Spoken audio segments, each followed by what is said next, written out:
Well, for decades, voters in Northern Virginia have sent the same two men to the House of Representatives election after election. But today, Congressman Jim Moran says he's retiring.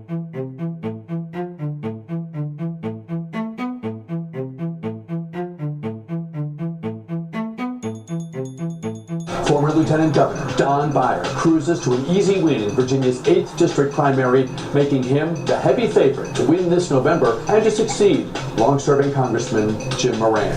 Today is Tuesday, June 10th. It's primary day in several states across the nation, but Virginia Leadership Institute has been following the primary right here in Northern Virginia to replace Congressman Jim Moran. Congressman Moran has been an effective and dedicated legislator to the Northern Virginia area for the past 24 years, and in January of 2014, he announced that he would be retiring. When he announced, we had about 12 or 13 wonderful candidates throw their hat into the ring, and today, on Tuesday, June 10th, we're left with 7 qualified candidates. At the beginning of the race for the Democratic primary, we had 3 African American candidates. We're also busy candidate for Virginia's Congressional District Senate.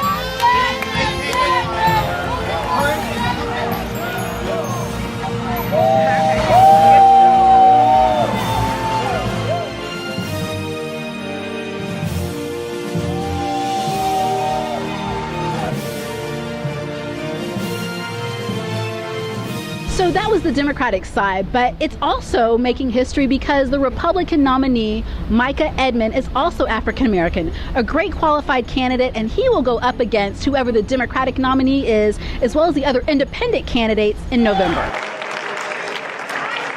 Thank you to the Elections Committee. The chair announces the election of Micah Edmond as the Republican nominee for U.S. House of Representatives.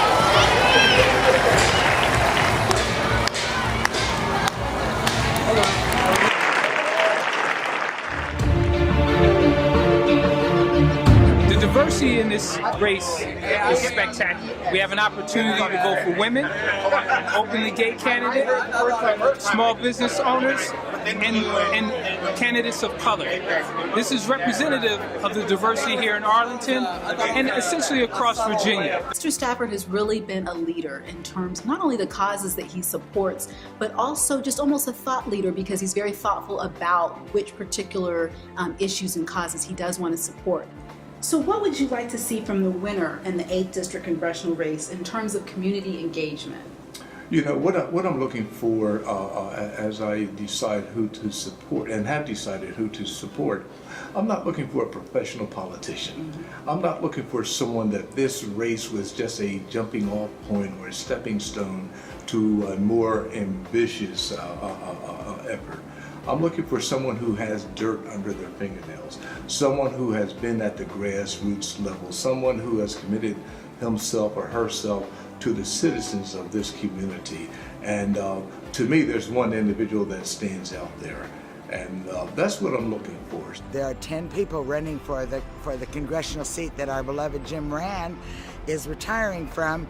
And many of those qualifying people have never stood on the floor of a legislature and stood up for women and kids and families and civil rights and LGBT rights and immigrant families. And there is one candidate, and her name's Charnel Herring. And not only will she make history as the 4th woman to ever represent Virginia since they signed the Constitution, but she will also be the 3rd African American.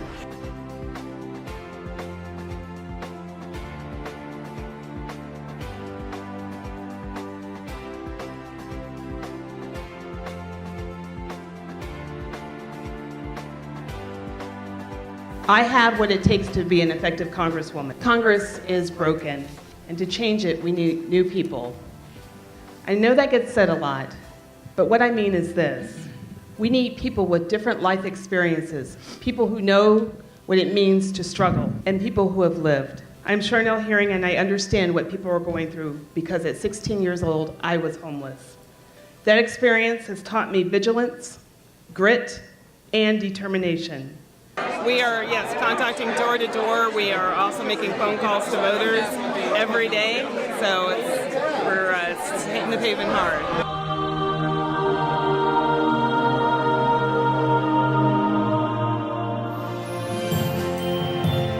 my name is Bill Ewell. I'm Mayor of the City of Alexandria, Virginia. I am running for the Congressional 8th District seat because I have a history of service.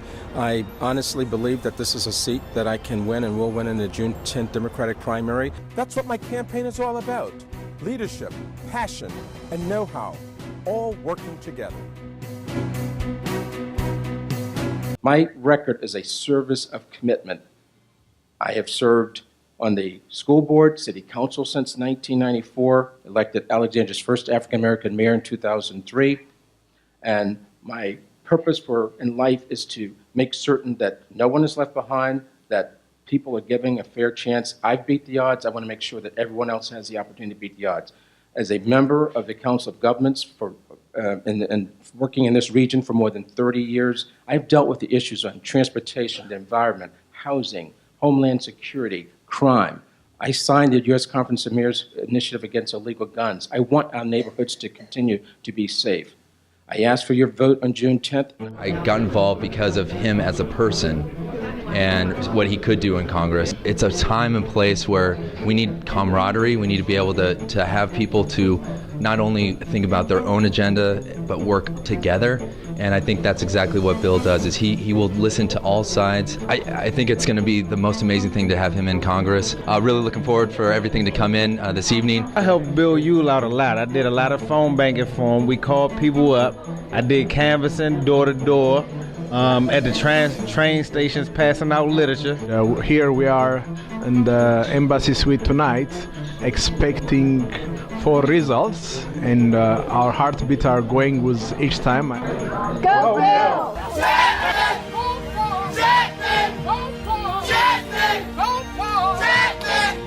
I believe in equal pay for women. I believe in equal access to capital so women can be business owners and not just employees. I believe in protecting our federal workers. I'm from a family where my mother spent 30 years as a postal employee, so I know how important it is to protect our federal workers. I believe in unions, but we've got to reach independents, Democrats, Republicans, and get some things done.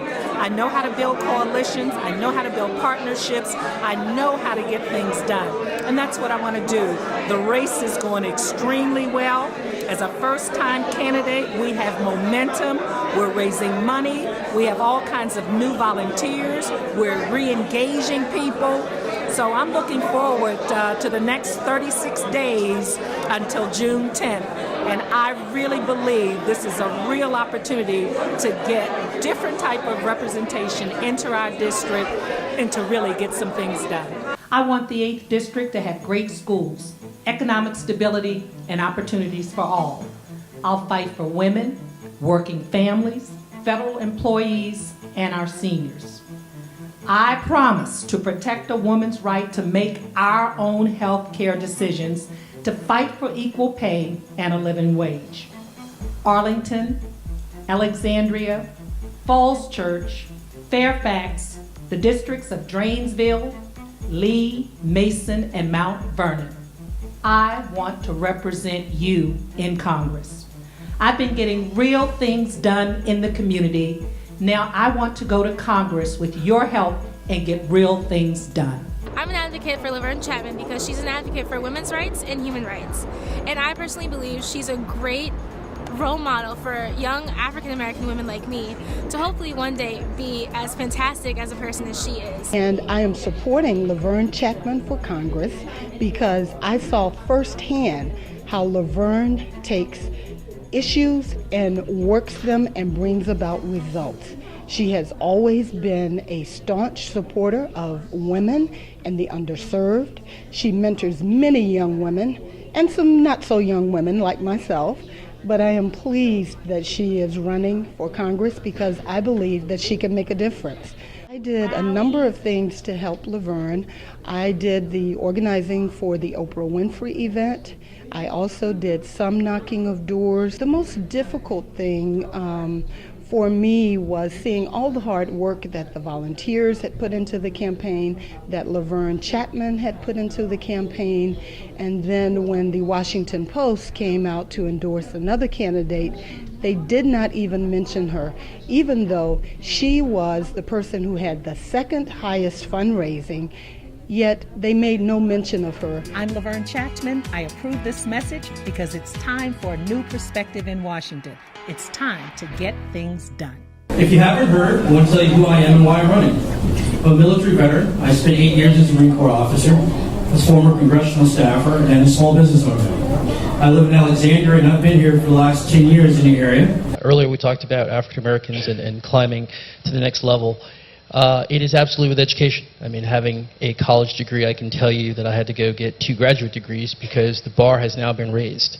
And when you're raising that bar and trying to figure out how to get a federal loan for a student, it's very difficult. So I have worked very hard on a lot of the issues that we're all wrestling with right now on commissions, and I have answered the call to serve for Mr. Obama, and I've answered the call to serve for members in Congress.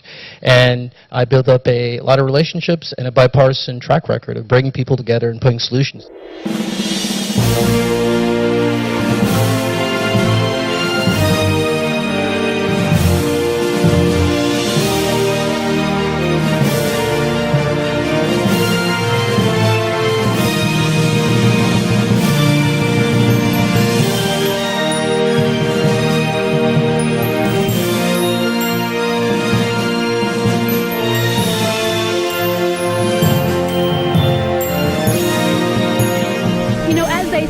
Money is the mother's milk of politics, and that definitely played a huge role in this race. The supposed frontrunner, Don Beyer, raised more than all the other candidates combined. When you're able to raise money, that really gets your voice out there. You can get in people's mailboxes and on their TV screens and really impact the vote.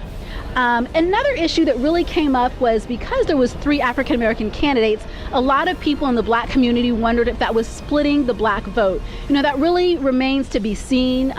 This area, the 8th Congressional District, is 13% African American in terms of its voting population. African Americans don't tend to come out to the primary elections as much as some of the white older voters, so it's not really clear about how much of the black vote was split among the candidates. But I will say that this was a historic race in Northern Virginia for the 8th Congressional District.